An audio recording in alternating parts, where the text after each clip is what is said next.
Hello, everyone. Thank you so much for coming. Is this a good? Yes, great. Two caveats for which I heartily apply in advance. I speak about 90 million words a minute. I will try to slow myself down. If you cannot understand me, throw something at me and I will try to modulate a little. And secondly, this is a talk that I have given roughly 200 times, but mostly to 14-year-olds. I try very hard to readjust, and I will try not to speak to you as if you are 14, but if I do, I apologize so sincerely in advance. I just realized I need to switch computers. 1 second here.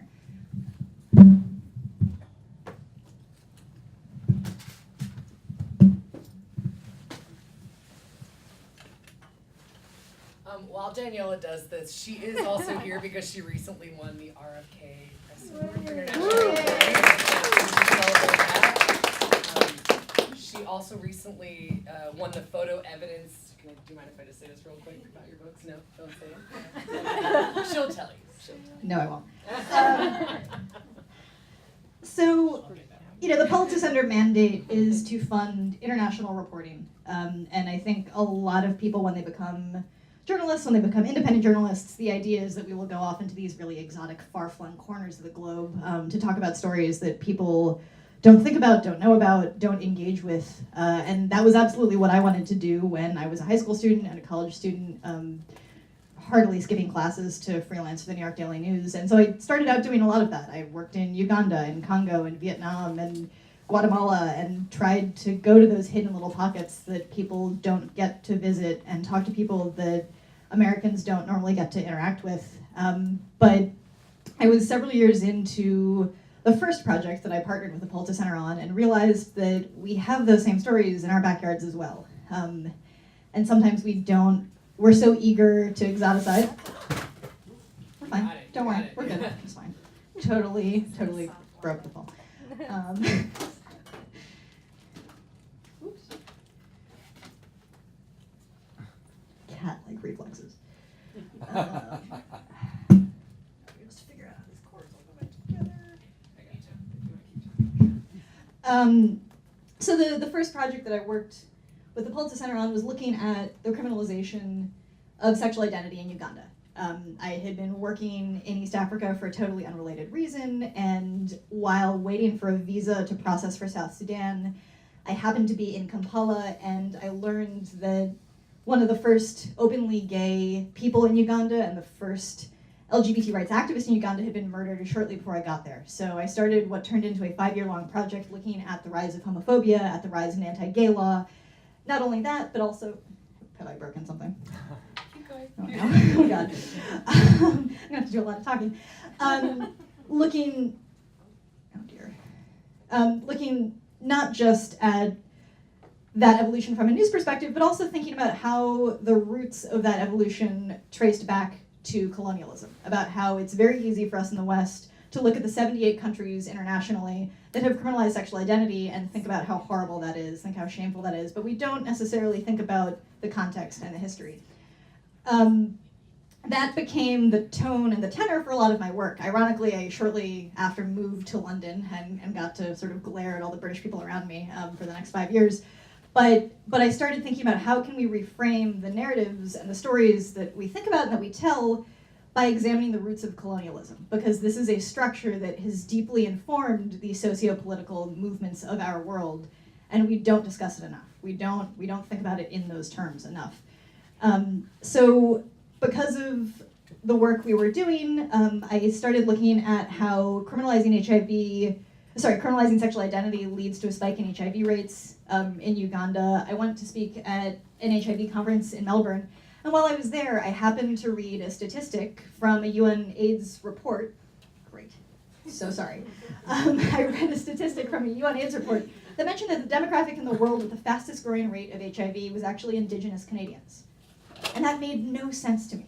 If we think about people who have lessened access to healthcare, to doctors, to medicine, we think about sub-Saharan Africa, we think about Central Asia, we think about Latin America. We don't think about one of the richest countries in the world, a country that has better healthcare than we have in America, a country that has pioneered harm reduction like free needle exchanges and safe injection sites, all of these things that are meant to keep people safe and keep people healthy. And yet from 2005 until 2015, HIV rates among Indigenous Canadians went up by 24%. That is a genuine and shocking public health crisis.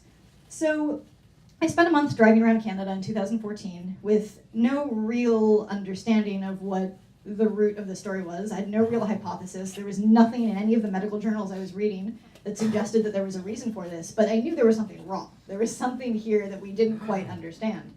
And the beautiful and important thing about my relationship with the Pulitzer Center, with a lot of journalists' relationship with the Pulitzer Center, is that it gives us time. And that's something that a lot of journalists don't have anymore. You know, we are sent in to do a story in a day or a week, and that's all we get. I spent a month driving around Canada interviewing dozens and dozens of people. And in the course of doing that, every single person I talked to mentioned the same thing. They mentioned something called Indian residential school.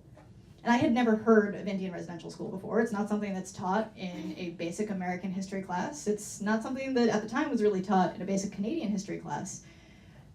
And what happened is in the 1870s, the Canadian government opened a series of boarding schools. And a government employee called an Indian agent would show up on every single reservation in Canada and would kidnap all of the kids under the age of 15, sometimes as young as 2 or 3 years old, would load them into a truck and send them hundreds of miles away to boarding schools throughout the country.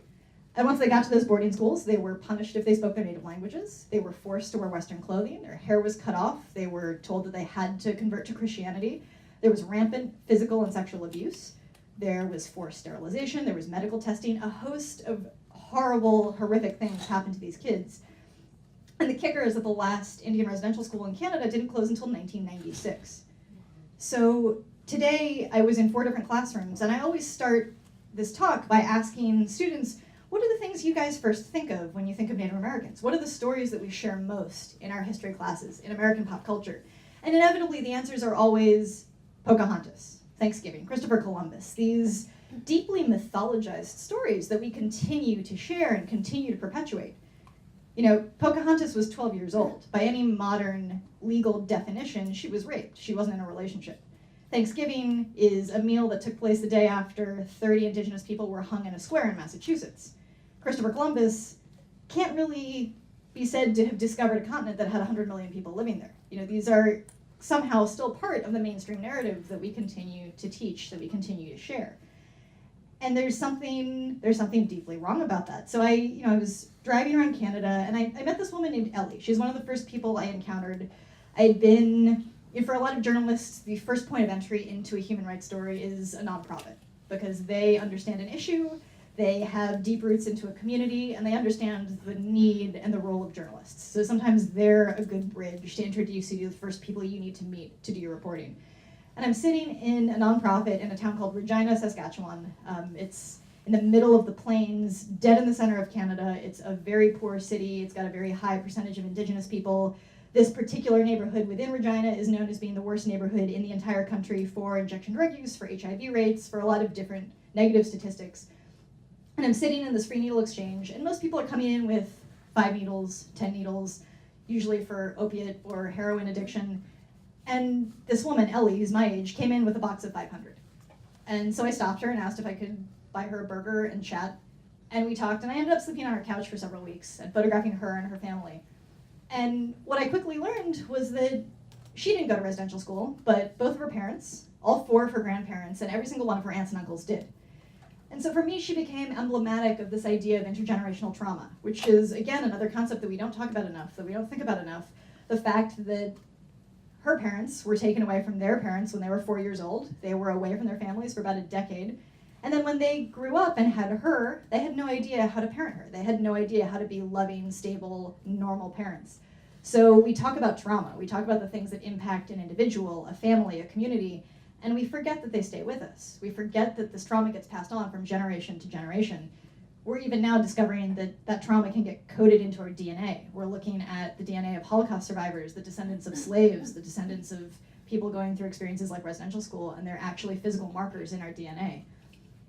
So I spent 3 weeks with Ellie, and I'm a journalist. I'm trying to document her life and her reality and the things that she's struggling with. Ellie is HIV positive. She has hepatitis C. She is an active injection drug user, an alcoholic, a sex worker. Every complicated thing you can deal with in your life, Ellie has had to deal with. And forgive me, a few of these are somewhat graphic. I ended up taking a series of images that look like this. And this is reality. This is truth in one form of the word. But after several weeks of making these images and going home, I realized that I kind of failed in my job as a journalist. These might tell a particular truth about her life. These might represent a lot of the things that she and her brother here and people who live in her neighborhood struggle with. But these images were not going to further any kind of meaningful, productive conversation. These images were just going to stigmatize her and a group of people who've been incredibly kind to me. And I wasn't doing anything to get other people to understand what I was just starting to grasp, that this story is rooted in historical trauma and violence and settler colonialism, things that we were not acknowledging and thinking about enough. So I got home and I realized that I couldn't publish most of these photos, that I would be doing a disservice not just to Ellie's family, but to myself as a journalist. And so I went back to the Pulitzer Center and I said, guys, I screwed up. I'm really sorry. I have to go back. Could I maybe have another grant? And luckily they said yes, thank God. And so a year later I went back to Saskatchewan. The original trip, I'd spent a month in British Columbia, Saskatchewan, and Ontario, interviewing about 50 people, almost all of whom referenced residential school. And a year later, I decided that I was going to focus on Saskatchewan. I was going to go back, I was going to find Ellie, I was going to stay with her family, and actually start interviewing people specifically about their residential school experiences. That HIV and depression and addiction, these are just small markers of a much bigger legacy, of a much bigger story. I always show this image to students and say, I want you to imagine that so many of your classmates are dying that there's a cemetery out behind your school. Because that's what this is. That's what every single residential school had. There are no markers, there were no headstones. Students would just be anonymously buried here.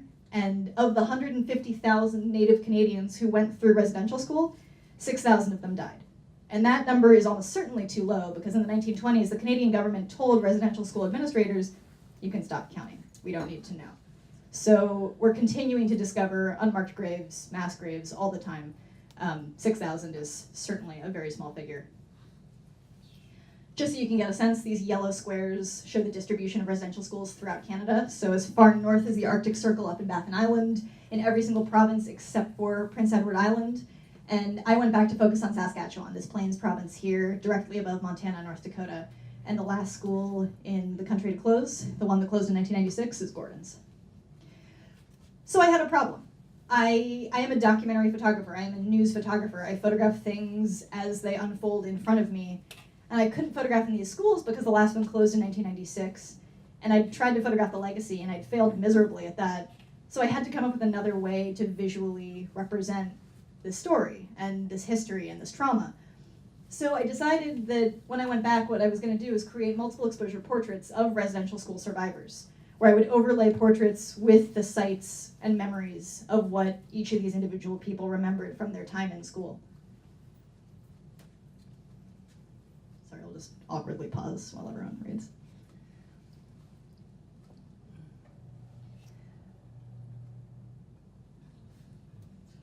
One of the first markers of dehumanizing a group of people or a person is removing their name. I just spent a month working in the Northern Territory in Australia, looking at the legacy there of the stolen generation, a very similar concept. And in Australia, often children were taken away as infants. So in Canada, at least, most kids made it to 4 or 5 years old with their families. So they had their language, they had some small understanding of their culture. In Australia, a lot of babies were taken. Once they were taken, they were sent hundreds of miles away, and their names were legally changed. So once they aged out of the system as 18-year-olds, they had no way of tracing where they came from and who their parents were.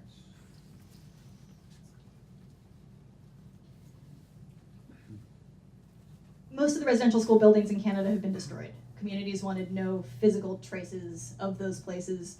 But in Valerie's case, Muskowgin is one of the few buildings still standing. So this is actually a broken window in a building where she was a student. And she talks about losing her language. And for many people in Saskatchewan, the northern part of the province is very remote. It's very hard to get to. There are not a lot of roads. Northern Saskatchewan is almost more water than it is land. It's dotted with hundreds and hundreds of lakes. To get from community to community, you normally have to canoe. And so even in the 1960s and 70s, some of these remote communities would only speak Cree or Dene. And so she was taken away. She was punished every time she spoke her language. So by the time she left residential school, she only spoke English. And when she returned to her family, they only spoke Cree, and she couldn't communicate with her own family anymore.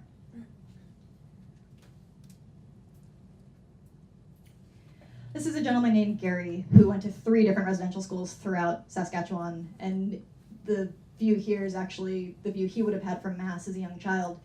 Every single one of these schools was funded by the Canadian government, and they were mandated by law, and then administered by a church, so either the Anglican, Presbyterian, or Catholic Church. And Gary has a strong memory of going to church service every Sunday, because all of these kids had to convert to Christianity. At the end of the service, the priest would take a chain and would padlock the church door, and would take one of those World War I era canister gas masks, and put the gas mask on, and would start unscrewing mason jars. And after a few minutes, kids would start vomiting, or getting nosebleeds, or having small seizures. And he can't substantiate this, and I'm working to, but it's very difficult because the Canadian government's destroyed about 50% of the records that have to do with residential school, but he believes that the school was testing nerve gas on young Native kids. And while we don't have concrete evidence of that, there is concrete evidence of nutritional studies being conducted on Native kids, of pharmaceutical experimentation being conducted on Native kids as late as the late 1970s. I'm sorry, I hope you weren't hoping for a cheerful Wednesday evening. Sorry. Just as a point, whenever I'm talking to journalism students and media students about representation, about how we tell people stories, I always ask them, do you recognize this woman? And then I flip back and say, do you recognize her now? And that's Serafina in the middle. And these are two incredibly different ways of looking at a person's life. I was talking to Fred Richin a couple weeks ago. We were on a panel in Reggio Emilia at this photo festival, and he was saying to me that when he was a photo editor at the New York Times Magazine, the benchmark they often would use for whether or not they would publish an image was, if this was your mother, would you publish this photo? And I think that's an oddly perfect way to think about journalistic morals of, if this was my mother, would I want this photo to run in a newspaper? Absolutely not. I would absolutely not want her represented in this way. So I had to come up with something else, and this was my solution. Serafina was raped as a student in residential school. Her mother also was raped as a student in a different residential school. And I just can't imagine what that would feel like, to have had that experience and to knowingly have to send your child off to the exact same thing. And that's the reality for multiple generations of Indigenous people in Canada, was that they suffered trauma that they knew their children were going to suffer through as well. And there was no real alternative. Students always ask me, well, why didn't parents hide their kids? Why didn't they do something to protect them? And they did. But if an Indian agent caught you, you would be thrown in jail, or sometimes your entire community would be thrown in jail. Sometimes the food supply to your entire reservation would be cut off. So there's not a whole lot you can do when the person coming to take your child has a gun and you don't. Sometimes the secondary image for the multiple exposure was obvious, and sometimes it took a little more hunting. Sometimes it became more of a puzzle. For Rick, I went up to the Capel Valley and was looking around and asked some locals if there was anything left of the school. If there was a plaque, a memorial, any signpost whatsoever. And he said, no, we got rid of everything. We wanted no physical trace of that place. And so I was dragging away, and through some trees off the side of the highway, I saw a small cemetery. And so I went to look, and in the very back, there were 6 headstones. They were all for students who died they're all for children who died when they were 7 or 8 years old, and they were all in French. And Saskatchewan was never a French-speaking province, but this school was run by French Catholic nuns. So I think it's reasonable to assume that those are all students who died while at Rick's school. I'm always careful to say that for any of us here who are journalists, for anyone who routinely interviews people, especially people who've suffered through extreme trauma, more important than any story, any project, any thesis, is the fact that we make sure that we're keeping people safe and that we're being sensitive to trauma and to not re-traumatizing people, because journalists sometimes forget. They get so excited about a story, so excited about their work, that they forget to be sensitive. And we have to be better about that. And I'm not a licensed therapist. I'm not a social worker. I am not necessarily equipped to be listening to someone disclose sexual assault. But one thing I tried to do to protect the people I was interviewing was to say, look, you can share as much or as little as you would like. And for some people, sharing stories is a form of healing. That's important to the healing process. And for some people, it's not. And we have to respect that everyone deals with pain and trauma differently. And most of the people I interviewed for this project would speak for hours and hours and hours. But for Elwood, this is the entirety of our conversation. All he said to me was, I've never told anyone what went on there. It's shameful. I am ashamed. I'll never tell anyone, and I've done everything to try to forget. And I think that's telling in its own way. We can only imagine what he went through, but we have to respect that that's all he wants to share with us.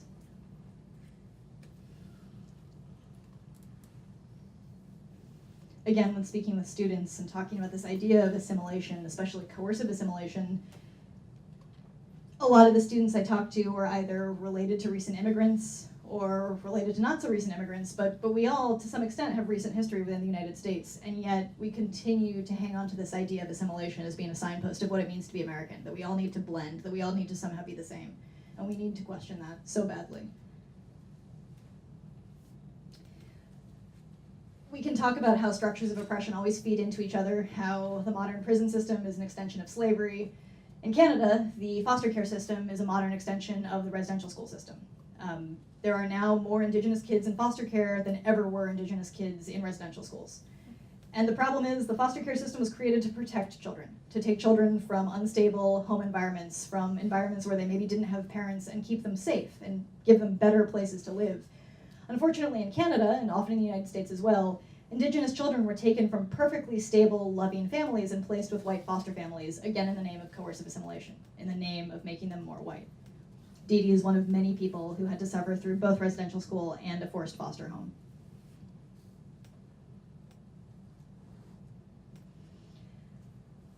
I get to Rosalie, and at this point with students, I'll just read this quickly. We had to pray every day and ask for forgiveness. But forgiveness for what? When I was 7, I started being abused by a priest and a nun. They'd come around after dark with a flashlight and would take away one of the little girls almost every night. You never really heal from that. I turned into an alcoholic, and it's taken me a long time to escape that. I can't forgive them, never. So I get through this series of stories, and I turn back to students and say, do you think a little differently now about those first photos that I showed you? Do you think a little differently about the situations, about the people, about why they might turn to alcohol, why they might turn to opiates, how that's related to forgetting and numbing pain? And students will always go, yeah, I understand now. And I say, but if I couldn't jump out of a newspaper and talk you through this history and talk you through these stories, do you think it would be responsible of me to publish those images? And they go, no, you can't do that. So it's, again, thinking about how do we represent drama? How do we represent people's stories? We can't trust, all of us in this room are guilty of this. How many times have we looked at the front page of a newspaper, looked at the photo, and not read the caption? We all do that. We're all guilty of that. If you cannot force the context of an image on someone, you need to make sure that you're delivering that history in some other way. And so for me, this is the way.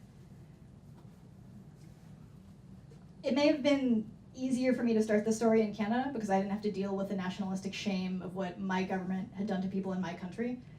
But as I did more research, as I started reading more about this history, I learned that America actually invented this system. The first Indian boarding school, which is what we call them here, was created by a US Army general named Richard Henry Pratt. It was called Carlisle. It was in Pennsylvania. And that became the model on which all Canadian and American schools would later be based. We still have 59 Indian boarding schools open in the United States.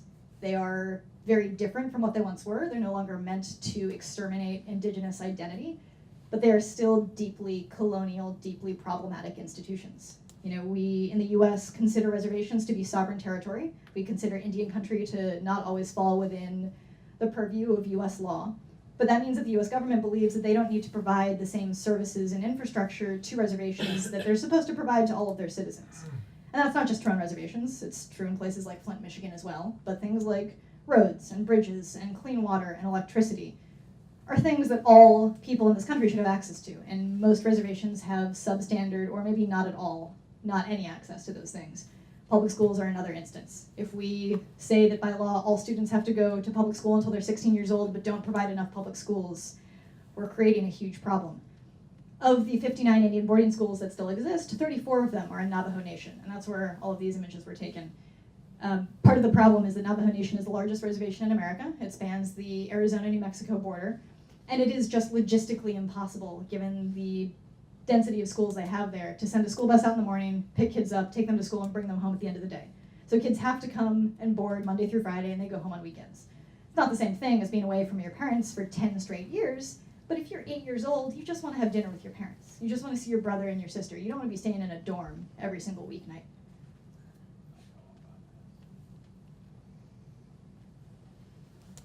Just circling back to the public health theme, the average life expectancy of the American man is 79 years old. The average life expectancy of a Native American man is 42.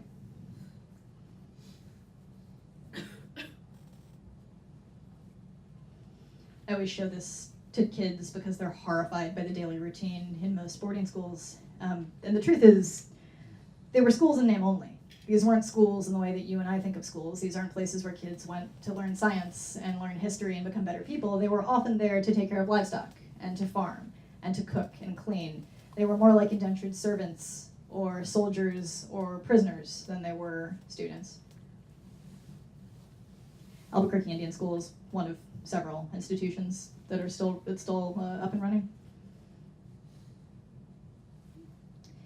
These are images from Lakota territory in the Dakotas. I spent about a month there last July, August, and Pine Ridge Reservation in particular has a really complicated history with Indian boarding schools. Pine Ridge is the poorest county in the United States, and it's also one of the larger reservations in America.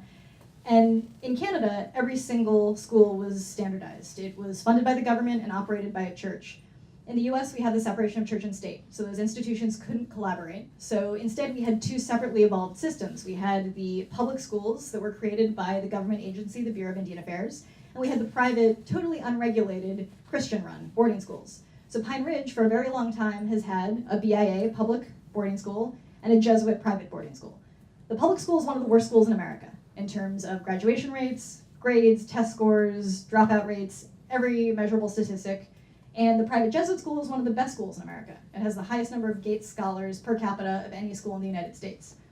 But Lakota parents have this forced choice, where they have to decide to send their child either to a school where they will probably never graduate, definitely never go to college, probably never get to leave their reservation, or do you send them to Red Cloud, where they might get a great education, but they have to go to Mass, and they have to identify as Jesuit, and they have to give up that little bit of what it means to be Lakota.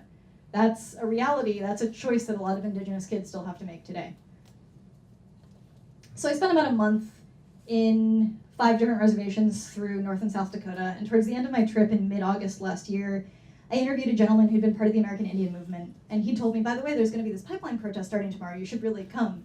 It might be interesting. And I said, yeah, I'm focused on this project, I've got a schedule, I have to go to Montana, I'm supposed to be in Crow Agency, there's this big powwow, and it's a good opportunity for me to network and meet some people. So I got in my rental car and I drove 400 miles to Crow, Montana, and I checked into my motel and I opened my laptop and I read about Dakota Access and I went, oh, God damn it. And I got back in my car and I drove 400 miles back to Bismarck. And the next day I was on site, I was the only journalist in Standing Rock, and I took this photo.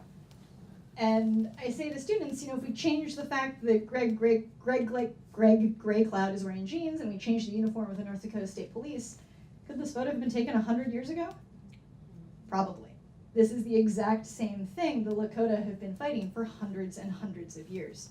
Throughout US history, the US government has signed roughly 500 treaties with Native people. We have broken every single one of those treaties. We do not break treaties that we sign with China or Russia or Saudi Arabia. We don't do that because that means war and bombs and death. And yet, because we know we have a stronger military and more guns and more power, we're totally willing to break those treaties when we sign them with Native tribes. The Lakota are special because this treaty that we signed with the Lakota in 1868, the Treaty of Fort Laramie, is the only treaty that we signed after a US military defeat. The Lakota won the battle. They forced the US government to sign a piece of paper that said that South Dakota and a chunk of North Dakota would forever be Lakota territory. And the US government said, we lost, fine, here. And a few years later, the US government discovered that there was a lot of gold in South Dakota. So they came back with a bigger army and more soldiers and more guns. They massacred a bunch of Lakota people, including women and children. They took the gold, and then they turned that section of South Dakota into a national park, because we have long used the National Park Service as a tool for stealing land from Indigenous people. 100 years later, the Lakota went back to the US government and said, you broke the law. You broke this treaty, and we're going to sue you. And that court case made it to the Supreme Court. In 1980, the Supreme Court found in favor of the Lakota and said, here, we're really sorry, you're right, we violated the law, here's several $100 million. Whoops. And the Lakota said, we don't want your money, we want the Black Hills. This is our sacred territory, this is our land, this is where we believe we come from. That's all we want, we don't need your money. And the government said, well, we can't really give you the land back, because then we have to give the Blackfeet back their land, and the Seminoles back their land, and the Algonquin back their land. We can't start that conversation. So please just take the money and we'll call it a day. And that money has sat in an interest-bearing account in escrow since 1980. It's now worth roughly $1.2 billion. And routinely, the government goes back to the Oglala, Lakota, and Pine Ridge and say, please just take it. And they continue to say, no, we do not want your money. So this is a literal repeat of that same story. I'm sure everyone here knows about the Dakota Access Pipeline, but just briefly, this company, Energy Transfer Partners, hit upon a huge reserve of crude oil in North Dakota in the Bakken oil fields. They were in the process of trying to build a pipeline to connect to another network of pipelines in Illinois. Originally, they had routed the pipeline through Bismarck, a largely white town, and Bismarck residents said, no, we have the Missouri River. Pipelines spill all the time. If the pipeline spills into the Missouri River, it poisons our drinking water. Send the pipeline down further south to the Indian reservation and no one will care. So Energy Transfer Partners did that. They got the approvals they needed to start construction, and the Standing Rock Lakota said, hey, you're not allowed to do this. You have cut down our land progressively over the course of the past several hundred years, but this is ours categorically, and you are not allowed to do this. And this turned into essentially a standoff for 4 months. 8,000 people from around the world came to stand in solidarity with the Lakota. Indigenous people from New Zealand and Norway and the Amazon, all over, came. And in December, the US Army Corps of Engineers said, fine, we're not going to grant, at the behest of Barack Obama, said we're not going to grant permission, you have to figure out an alternative, build a bridge over the river, come up with something else to do, use trucks, whatever. And then in February, our new president, I hate saying that, signed an executive order that gave ETP the right to finish the pipeline. And as of 2 weeks ago, there is now oil flowing underneath the Missouri River through Standing Rock land. So I say to students, we've got Pocahontas and Thanksgiving and Christopher Columbus. Are these the stories that we're going to keep telling each other, that we're going to put in our history textbooks, that we're going to continue to share? Or are we going to start sharing these stories? Because to not do this, to ignore this history, to ignore the cyclical repetition over and over again of the same narrative is destructive and it's erasure. And we are still so guilty in our textbooks, in our newspapers, in our magazines of erasing the identity of people of color in this country. I'll share with all of you, I'm half Vietnamese, and I went to a glitzy private school in Maryland. I grew up in this area, and my US history class stopped after World War II. There are a lot of pretty significant military moments in US history after World War II that predated 2004. The least of all was the Vietnam War, where I had family on both sides. And it was deeply insulting to me that this was somehow not mentioned in my history class. I can't imagine what it feels like to have hundreds of years of your own ancestors' history left out, not just one war, not just one moment. So whether it's the history of Black Americans or Latino Americans or Asian Americans or Native Americans, we all have to be better about making sure that we hold our government and our media and our education system accountable for whose stories are being told and whose narratives are being shared. I'll just do a little PR pitch for the work that I'm doing with Pulitzer right now. I had a book that was published last October of this work, conveniently right here. Will you do me a favor and just sort of flip through the transparency?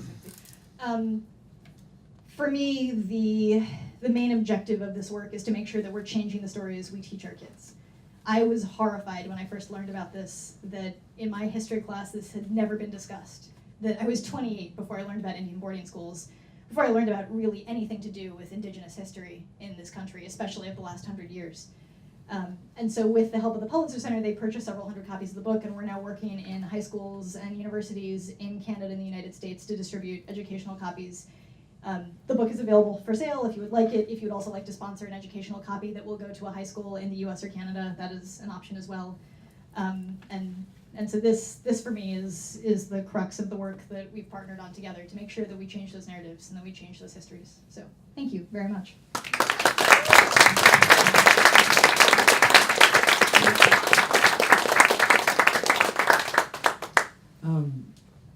Who learned something that is new information for them? He's a former teacher in case you couldn't tell. And I wanted to highlight too that Daniella's work has also inspired curriculum that you can find on our online lesson builder tool for those of you who know educators or are educators. In fact, here in DC, her work is the inspiration for a new cornerstone visual arts unit looking at how we can express research through images. So congratulations. So we have time for questions. Does anyone have a question ready to go? I can also keep ranting about decolonizing textbooks too. Can you talk about the photographic part of it and in terms of sensitivity, listening to this very raw stuff? When do you get to the camera and how do you work that? The first trip was very frenetic and I was still figuring out the story and the process. When I returned, I had a very explicit, constructed plan, and so with every interview for this project has been done in a systematic, identical way.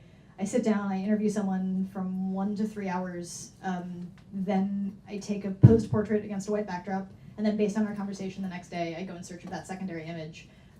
Every single image you've seen, every image in the book was shot on an iPhone. I also took all of these portraits in medium format film as well. I'm a bit of a snobby photography purist in some senses. I wanted to do everything as in-camera, medium format, double exposures, and then realized that because I needed some degree of immediacy, I needed to have these conversations fresh in my mind while I was making the multiple exposures. I couldn't wait for 3 weeks to go home and process my film and then start working with it. So everything ended up being shot and edited on an iPhone.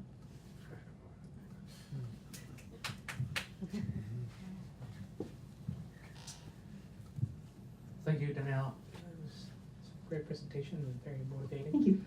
I have a question for you. In my mind, there's no such a thing as an unbiased sort of representation or story, right? And sort of voicing this, I would call them more less known stories. How do you take care of your own biases? It's funny, you know, I am in so many different ways a journalism purist. When I started working on this particular chapter of the project, I was deeply uncomfortable that I needed to start setting people up in portraits because I'd never done that before. But I am obviously deeply biased when it comes to this work. You can tell how I feel about this story and this history, and that I feel a particular kind of way about how I tell the story. You know, when I was working as a news photographer, I think my role in that context was very different. I was a political photographer for 3 different campaigns. I would never discuss in any capacity who I was voting for or what I thought, even if I'm sure everyone knew.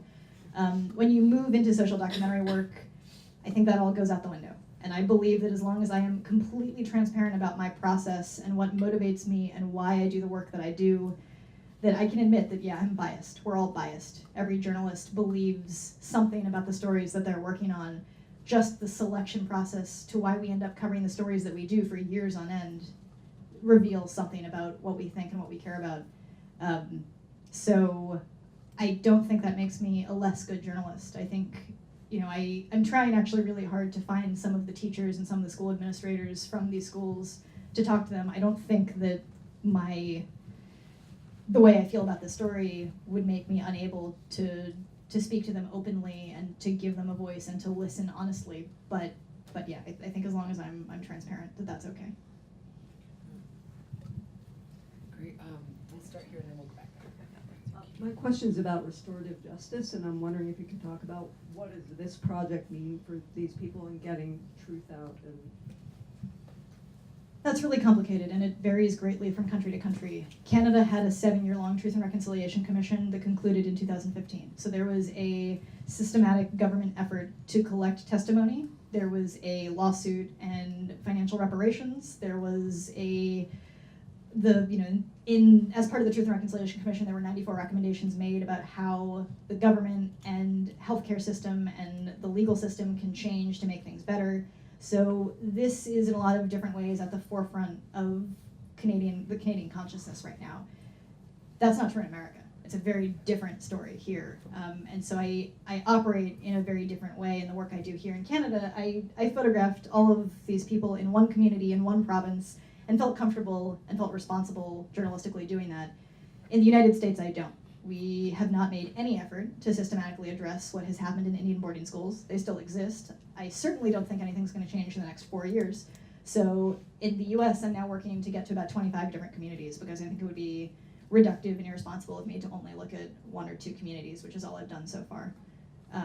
But it's so different from country to country, and looking at the UN Declaration on the Rights of Indigenous People and the way that we are told we should allow Indigenous people to self-identify. You know, in the United States, we still force Indigenous people to carry ID cards that substantiate the percentage of their blood that is Native. That is a deeply broken, deeply harmful notion. It's called the blood quantum. Every Indigenous person has a fraction of them that is Native that allows them sometimes access to certain benefits and sometimes not. There's so many different kinds of reform that we need in this country, and I have no illusion that I can affect policy change, but if I can collect stories in an archival way and share them with students, that's my primary goal. Yeah, you were talking. Mhm. Okay. You were talking about deaths from IV drugs. Well, currently, actually, one of the states with the highest opiate rates of IV drugs is Maine, which is like one of the whitest states in the country. So I don't know how that has anything to do with colonialism. And getting back to the school, I think you said it was in Canada. There was a Jesuit school and a crappy public school. Here in the District of Columbia, they do have charter schools. There are pushes for private school, for school choice. And they basically are stealing money away from African American children who want to get a better education.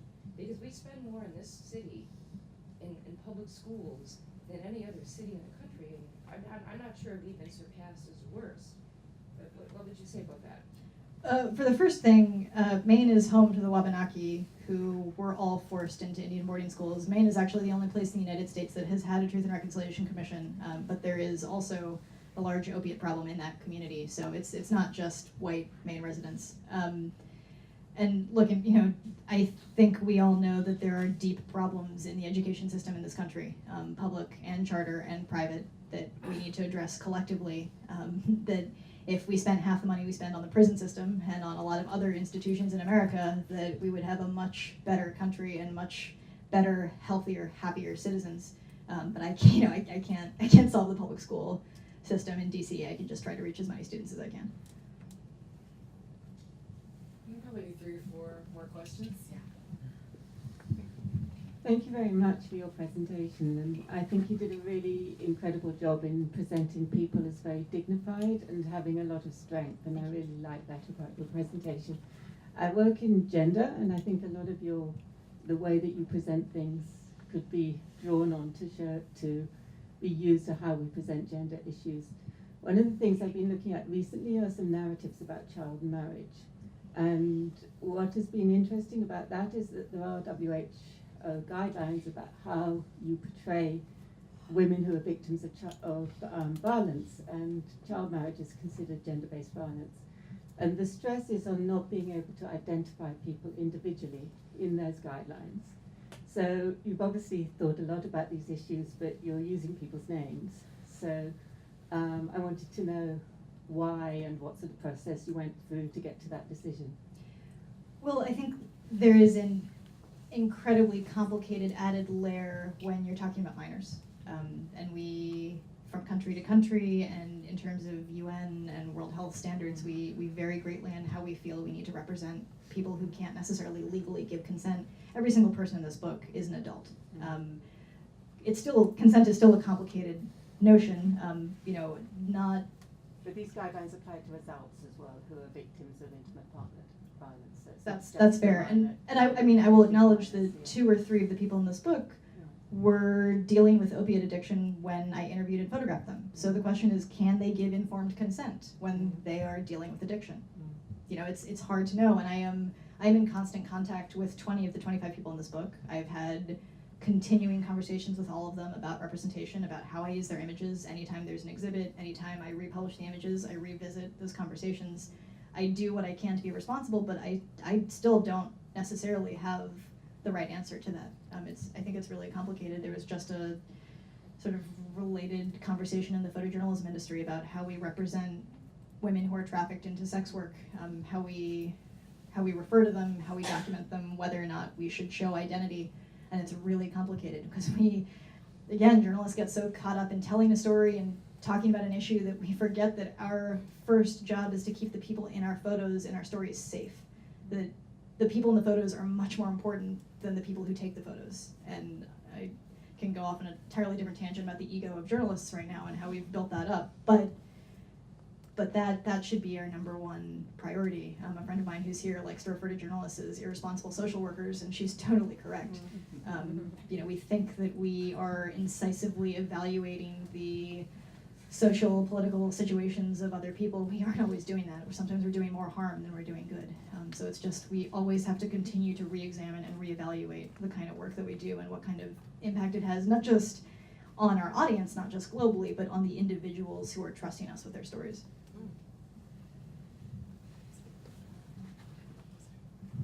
I'm I'm wondering how this work goes over with the 14-year-olds that you speak to, what their perspective is, and does it have some impact, do you think, on their curriculum going forward?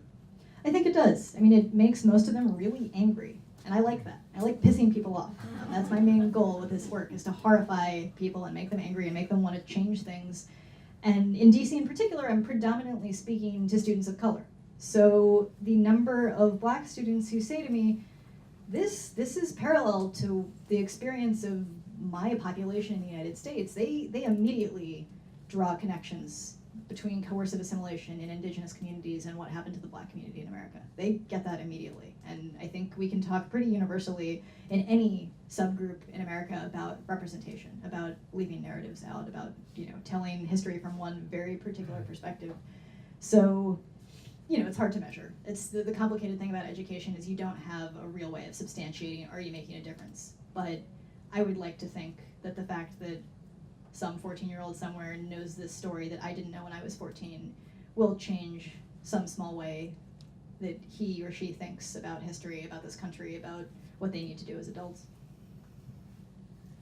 And luckily, we do surveys and follow up with our Yeah, so we teachers can't and students. So there are some there is data to show, and you should know. You know, one of the exciting things, or the two things that I think we hear the most following the presentations from a lot of our journalists, but also specifically, I was just looking at the surveys from Daniella's visits, is why didn't I learn about this? And also, oh, now I have a much deeper understanding of what a journalist's life is like, and that's been consistent across the visits. So thank you.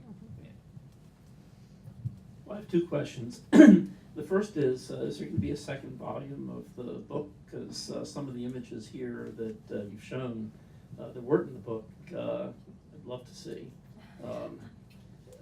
And the second question is, since you've been laboring in this for quite a while, have you sensed that there's been more attention on this? Have other artists come and try to to interpret the impact of this residential schools, and as a result of the work that you're doing? So in terms of the first question, there will be 12-ish volumes of this work. I'm going to make I may not be able to be this. I made this book because I won an award and didn't have to pay to produce a book because photo books are really expensive to make.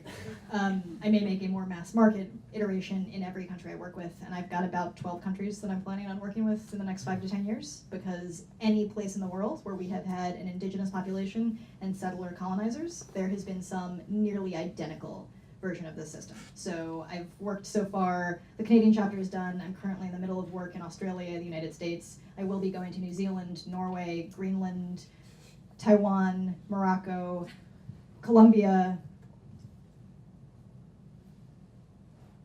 Still working out some of the others. Roughly 12 countries in total, where the narrative is shockingly similar, where the treatment from different colonial powers is shockingly similar. So I would like to make a small-scale teaching tool in each of those countries that can be used locally. It's easier for me now because I'm working in English-speaking countries. I'm going to be making books that are translated into local languages as well. And then at the end of the project, I'll make one large book that it will include. I've been collecting archival material and family photos and all this other secondary stuff along the way. In terms of other people, I'm not the only person trying to tell this story. I think I'm telling it in a particular way that may be different from how other visual journalists are representing it. But I do also need to acknowledge there is something problematic about the fact that I am not indigenous trying to tell indigenous stories. That is not ideal. I wish that were not necessarily the case. And in some perfect future world, we will empower people to tell their own stories. And that will be the way that journalism works. I hope that my job as it is now will be very, very different in 50 years. Because journalism is still a deeply colonial institution, and we need to figure out how to change that. And so there are plenty of indigenous artists who are working to tell this story, and unfortunately they don't get as much attention always because they don't have the resources or the networks or aren't as keyed into the journalism world as I am. So I'm also trying to figure out ways to work with those artists and journalists as well, because that should be part of my responsibility. Are there any other questions from back here? Okay, I'm going to come back here and then we'll. Hi, Danny. Hey. I was wondering wondering if you showed the subjects of the photos the secondary exposures separately and what their reactions were, especially if they hadn't gone back to the places where they had been in residential schools to see images of that. That's a really good question. Everyone in the book has seen the double exposure. I don't think most of them, a couple of them, people who I am closer with, Gary, the gentleman with the church in his forehead, he's actually come with me on school visits when I go to Canada, so he has seen all of like this entire body of work. Most of them have not seen the individual images. Some of them have returned to those places, but for most of them, the images are slightly more metaphorical. You know, for Dee Dee, for the woman who was talking about the Mormon foster home, that image, there was nothing left of Mary Val Indian Residential School, so it's literally a shot of the grass where her school building once was. So I don't know that there would necessarily be a visceral reaction to the spaces, with the exception of that one school building that's still standing. So I don't know if that really answers your question, but I don't think there's been like a real emotional reaction to at least the sites themselves. Did you still Thank you, Daniella. Really powerful presentation. I'm so glad I came tonight. And I've been following your work for quite some time, and I wondered how can she possibly do so much work, so many projects, and now based on your energy, I see how you do it. So thank you for everything you've been doing. Women Photograph, all the other projects, additional Pulitzer Center grants for women photojournalists and documentary photographers. So thank you so much. And I have many questions, but just one quick one. We've been working on incarceration issues and how especially incarceration issues affect families, especially children. And what we encountered often was that very often a parent comes home and a conversation never takes place between, you know, a child and parent. Why have you been away for so long? You know, what have I done to miss my mom, and so on, right? And so that kind of trauma and resentment goes on for generations. And I wonder if you ever encounter, and often it's us asking certain questions that people realize, oh, we should have had this conversation 10 years ago, or, you know, we're overdue on a, you know, have you encountered something like that, where a parent never never shared, like, I forget her name, but Ellie, you know, her mom never shared why she is an alcoholic now, what she went through before, until you came there and asked those questions. I think that's absolutely true. I think that's very common among the First Nations community in Canada. And it runs even deeper than why were you not a good parent, or why are you doing morphine every night. I'll share one story for a family that I spent some time with in British Columbia. There was a woman who had gone to residential school. She was badly sexually assaulted as a prepubescent girl. And at the time, if you moved off of your reservation, you forfeited your Indian status. Canada also has this system of, you know, you need an ID card to prove that you're Indigenous, and you get access to certain things in that way. So she gave up her Indian status because she was so terrified that when she grew up and had children that they would be subjected to the same thing. So she essentially ran away to a city, disguised who she was, hid, had kids, and 30 years later, her daughter, who was a early 20-something-year-old at the time, happened to be in Toronto, was a working adult, and she was in a secondhand store and bought an Asian conical hat. And she told me that she bought it because she didn't actually know what her ethnic identity was. She had dark hair and slightly narrow eyes and thought maybe she was Chinese because she'd seen Chinese people who looked sort of like her. And that's how disconnected a lot of Indigenous people became from their own identity, because of shame, because of parents trying to protect their kids for any number of reasons. But a lot of these conversations did not happen until the Truth and Reconciliation Commission in Canada. And once some people start sharing, especially when it has to do with sexual trauma, we so deeply stigmatize, not just in this context, in every context, we so stigmatize victims of sexual assault that people feel like they cannot come forward, they cannot speak.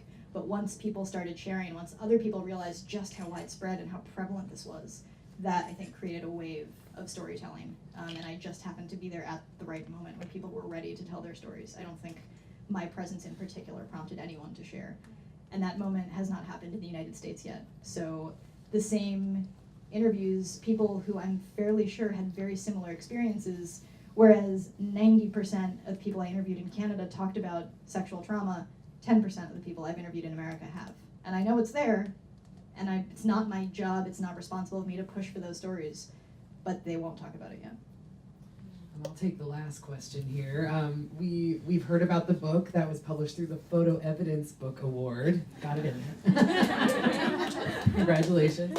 If we want to continue following this work and some of the work, the amazing work you're doing for other women photographers, how can we stay in touch with your work? Well, a couple things. So one, for anyone who does want to look at sort of the educational component of this project, there's a website, signsofyouridentity.com. It's got some of the work itself. It has supplementary material like the text of the Indian Act and archival photos from Canada and the US Archives, and links to reading lists if you want to watch documentaries from people who've made fictionalized or nonfiction docs about residential school experience. There's a ton there. And then, oops, sorry, I'll let people are gonna rudder. And then if you would like to follow sort of more generally my work, this is my Instagram and Twitter handle, and that's also Twitter and Instagram for the project. Great. Thank you all so much for coming. Before we give Daniella a big round of applause, which we will, I just ask you to think about those things that you raised your hands thinking about that were new information for you. Who else in your world might not know that you could share that with?